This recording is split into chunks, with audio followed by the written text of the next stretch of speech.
बिस्मिल्लाहिर्रहमानिर्रहीम। सितंबर के महीने का वो शायद आखिरी दिन था। बरस गुज़रे कई। मैंने मोहब्बत लफ्ज़ लिखा था किसी कागज़ के टुकड़े पर। अचानक याद आया है बरस गुज़रे कई।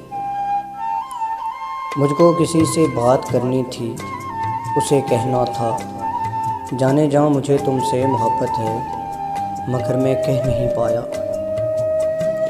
वो कागज़ आज तक लिपटा पड़ा है धूल में, लेकिन किसी को दे नहीं पाया। दोबारा चाह कर भी मैं मोहब्बत कर नहीं पाया। सितंबर के महीने का वो शायद आखिरी दिन।